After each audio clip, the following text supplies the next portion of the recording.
If I had to pick just one day to hunt each season, it would be November 7th. The day dawns clear and cool. Chris and Corey Wolf of northern Missouri are in their stands to greet it. They don't have long to wait for the November 7th magic to kick in.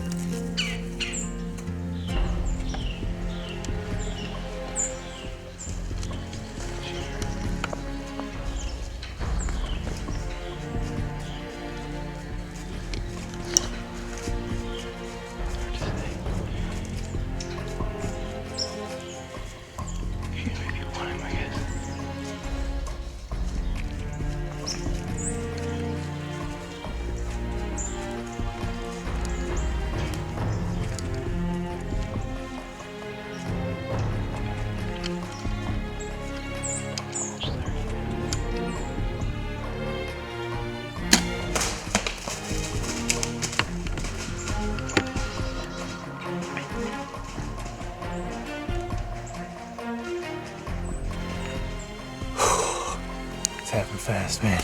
Holy cow. It's November 7th. It's the day you want to be in the stand for sure. I think it's down. We're gonna go down there, so it's awesome. I don't know what time it is, but it's early. It's awesome. As Chris and Corey celebrate their early morning success, I sneak into my stand just as the sun creases the horizon.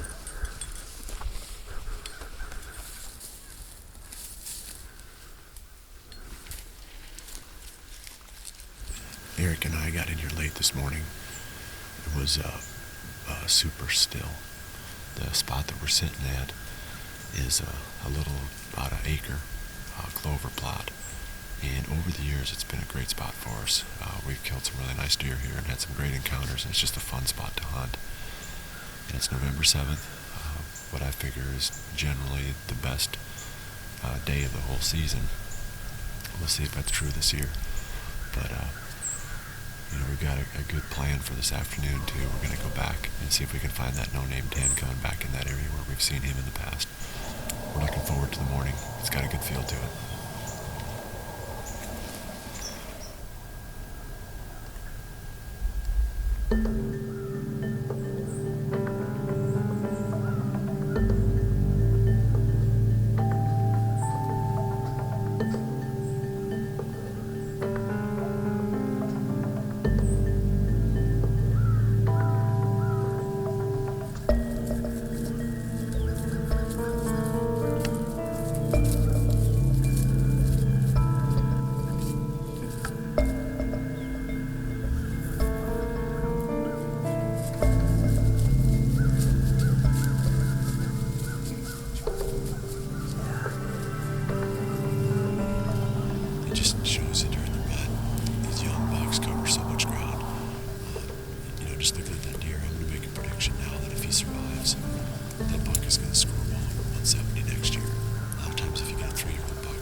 The rut's best day is off to a great start.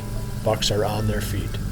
30 miles to the east, Brett Joy is back in the same stand on the small property where he encountered 3 mature bucks the day before. Alright, it is the morning of November the 7th here in southern Iowa, and it's my favorite day of the year to hunt. November 7th always seems to fall right in the thick of it. We're back in the same set that we were in last night when we saw the 3 biggest shooters on this farm that we know of. We're on this poor man plot that Eric and John put in over the summer. It's only about 1/8 of an acre bottom quick plot, but it's coming great, and it's a great little staging plot. It was a great place to sit during the rut when those bucks are cruising. We saw that yesterday. I think we saw 7 bucks last night. We're hoping we're going to see a couple more today. We actually already did see 1 or 2 back in the corner across the creek. We're going to try to sit all day, and hopefully we can get it done today in southern Iowa.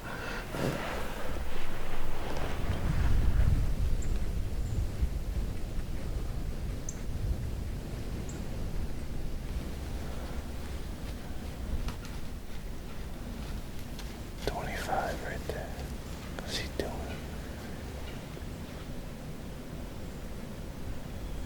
That's cool.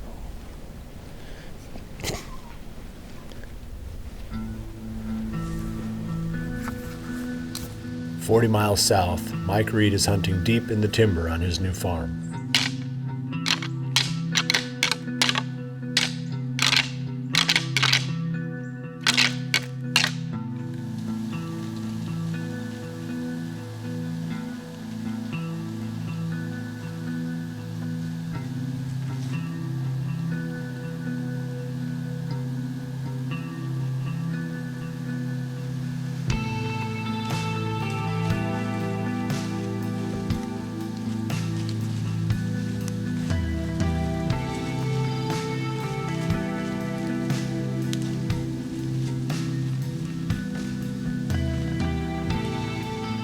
That's a cool encounter. That's a deer we call Freshman.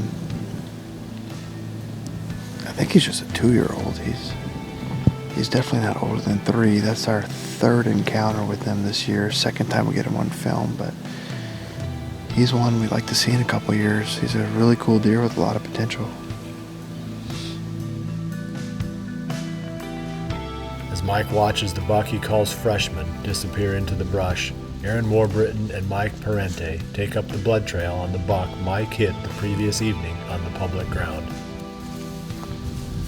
Standing right where I shot that buck last night, and we reviewed the footage, and the shot was a little bit quartering too, and came out through the backside ham. And what we're really hoping is that it hit the femoral artery, and that he's not too far away from here. But I just saw some blood, and we're just gonna go ahead and follow the trail for a little bit, and hopefully he's laying not too far away.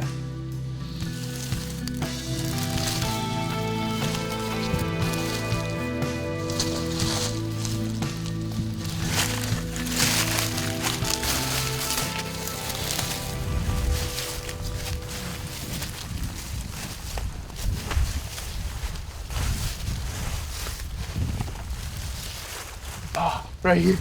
Aaron, right here. Oh, dude.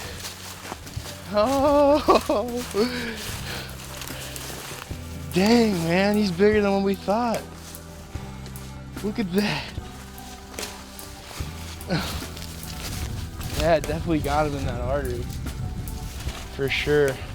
Wow. Nice buck. Probably died last night. That's a relief for sure. Gosh, what a nice buck. Well, here he is. We got him cleaned up and dragged out, and it was a heck of a drag out of there. We were back there probably about a mile. I've been hunting for 3 years now, and this is my first buck. Never really would have imagined that this would be the way I shot my buck, filming Aaron and then having a bit of a rodeo up in the tree stand, switching around. But we got it done, and that's another one down on the public land for you.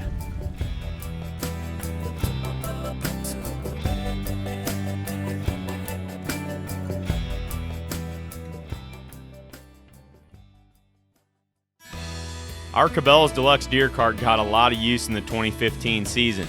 Mike's buck was about 1.5 miles back in on some public land, and there was no way we were getting him out of there without it. During the rut, it makes a lot of sense to spend as much time in the stand as possible. Brett and Ross are sitting all day. If you have ever done it, you know that comfort is important. You need a solid stand that allows you to level the platform and the seat so you aren't fighting to keep your balance for hours. The stand also needs a comfortable seat. The muddy stands Brett and Ross are using offer these important features. One of the biggest challenges we face every season is the ability to hunt spots where the wind swirls. With proper scent control, such as using the Ozonics unit, we gain the edge that we need to hunt some of the places that we otherwise could not.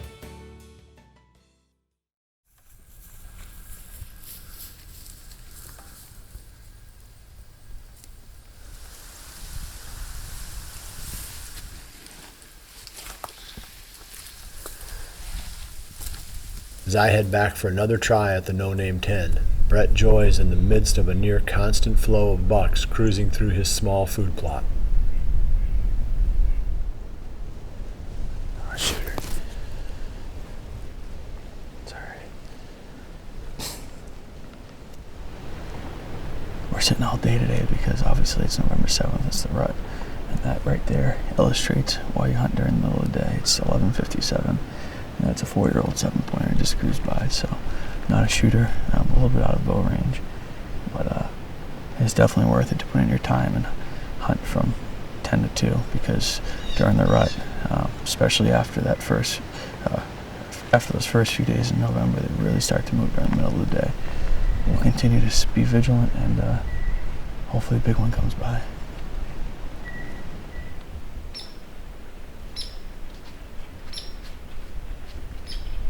Those guys are up in a tree. Right. That's definitely a deer that got us.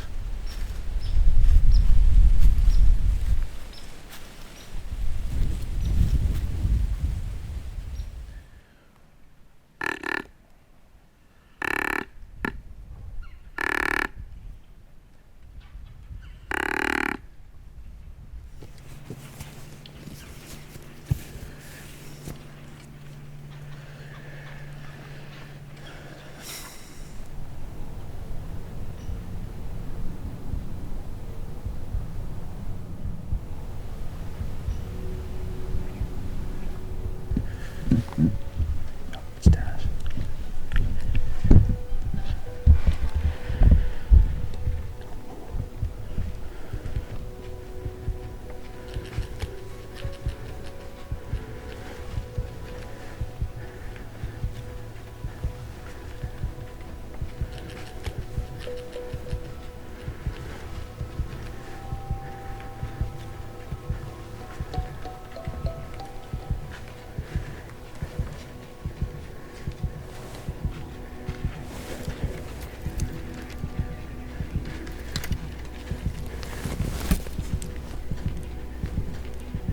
Man,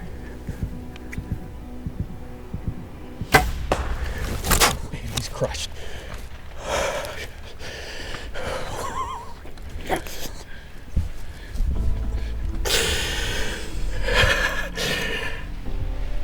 He's down right there. Iowa buck down. That's Dennis. He's the big 10 we've got pictures of since June. We put cameras out on this farm way back when I was here in June. Oh, and he was the first deer we got pictures of just when he was just starting to grow, and he lived up. Oh, that's an awesome buck. It just means a lot to me, because this hunt has been 4 years in the making. About preference points for Iowa. Made some really good friends with the guys of the office. John and Eric have helped me out tremendously on this farm. It's just a small little 40-acre farm, and we just made the most of it here. Obviously, testament to the full poor man plot and this pinch point right here. Awesome, awesome.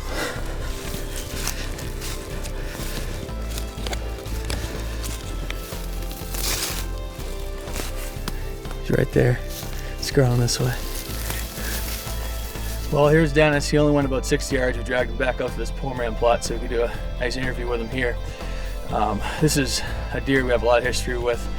Like I said before, we have pictures of him all the way back into June when he was just starting to grow his antlers. He lived on this 40-acre piece. He was the homebody buck that didn't leave. John had an encounter with him right here, the same place I killed him back in October. Just was a little far out. He was dogging does then. He's just really been all over this farm. And, you know, we put a lot of these poor man plots in, and that's what John and Eric came into this spot and did. And what it does is it concentrates these deer and pinches them down right here next to this creek. We used a canoe to get in here in the morning, and it's awesome access. November 7th, cold front, and an awesome setup, and this is the result right there. We've seen some great activity the past couple days. Just an awesome Iowa 10 point on the ground, and I could not be more pleased.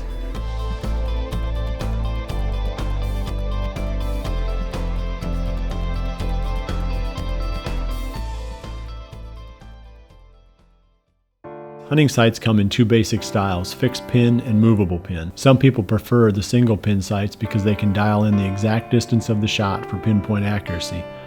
Brett Joy uses one of these, a Fuse Helix slider. The movable pin sight allows for easy and quick adjustment.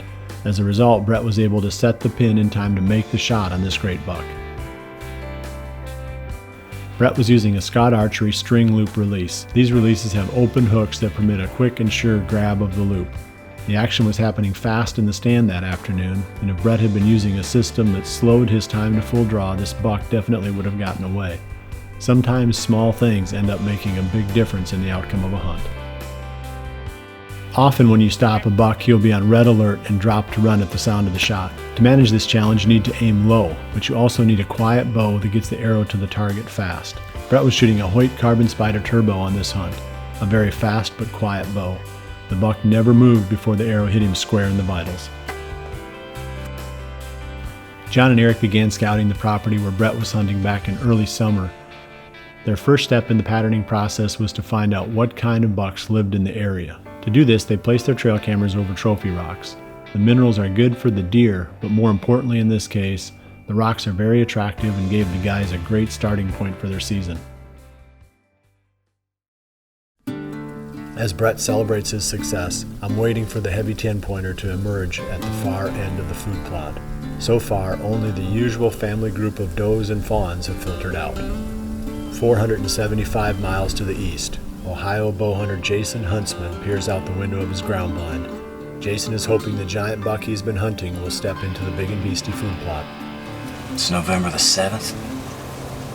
I am set up over one of my favorite frigid forage food plots. This is one of my favorite spots to hunt in the whole world. I killed a 154-inch deer here last year, and I had a big deer here last year we were hunting. Called him Big Trashy. Long story short, a neighbor about a quarter of a mile away got a picture of him.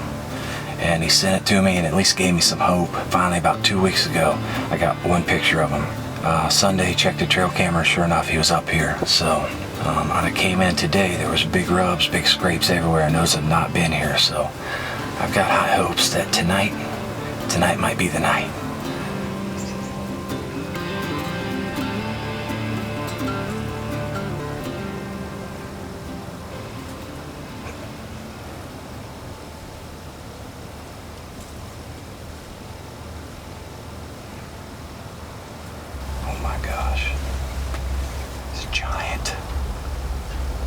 Big Trashy.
Dear Lord.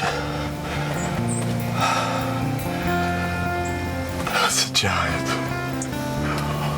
That's a Big Trashy.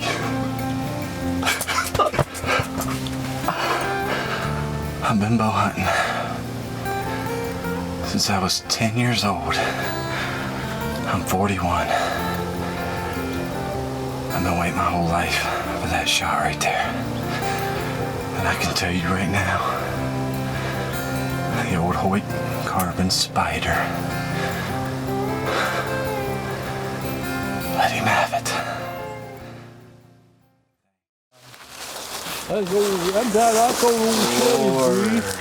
Hold that head up, man. Oh my Lord. Look at that right. There's that. I guess it's not technically You know what? drop, If just you- like a kicker. If you count them little stickers, 1, 2, 3, 4, 5, 6, 7, 8, 9, 10, 11, 12, 13, 14, 15. oh gosh. I don't know what to say. Oh my gosh. Thank the good Gift from Lord. God. I hope we get to do some more. Wow. I've hunted this deer for 3 years. 3 years. And I really wanted Pat to kill it, I swear. Yeah, Promise. sure he did. But no, this deer, we've seen this deer, and we watched this deer grow up down in here. And last year, boy, he was pretty last year too, wasn't he? I can't be more blessed. That is an absolute That- stud. I love it. What are these here brow tine, man? I'll tell you, they're unreal. And then this big old kicker right here. Oh, and Coming that's- off. I thought it was a drop. It's really just kicker coming off his G2 there. Awesome buck right there. Over the years, Jason and his family have killed a number of very good bucks on frigid forage big and beastie food plots. This blend produces a lot of lush green forage that attracts deer throughout the fall. During the rut, the bucks are searching for does. As Jason showed, if you're growing what the does like to eat, you'll have the bucks too. To save money on tree stands for hunting public land, we use the Muddy Vantage stands and pack them in each time. They're lightweight and easy to set up and allow us to be flexible and keep up with changing deer patterns on public land. Redneck's bail blinds are extremely portable. You can move a redneck bail blind into a field as soon as the farmer finishes combining the grain in that field. This has proven to be extremely effective for us. The equipment pulls out, they come out that evening to see what's going on, they see that bail blind sitting there, they don't think anything of it. Being extremely portable allows you to take advantage of this so you can always stay one step ahead of the action. I first started working with Realtree in 1992. At Realtree, it really was about family, friends, and the outdoors, just like their original tagline said. This relationship has been more than friendship, however. Realtree has always made highly effective camouflage patterns that continue to evolve. Their newest extra patterns are a testament to this fact. These open patterns are extremely effective in the hardwoods of the Midwest where we find ourselves most often. It is fun to work with friends, but it is even more fun to work with friends who make great products.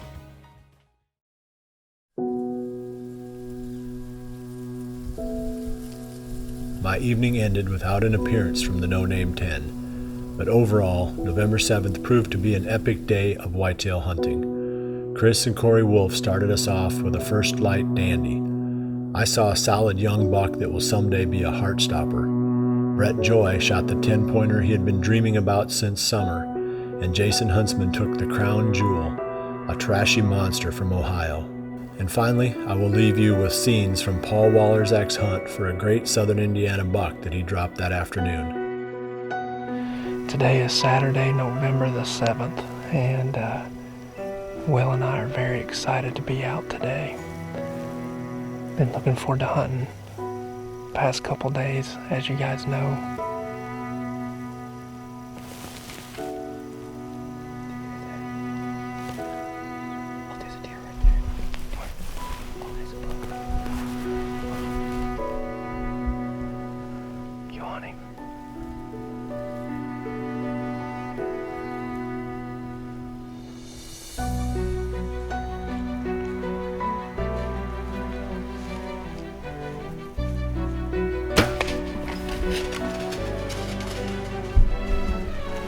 It will be hard to beat this day, but we will keep trying. The rut is far from over. There are many more good days left, and each one is a new adventure as we continue chasing November.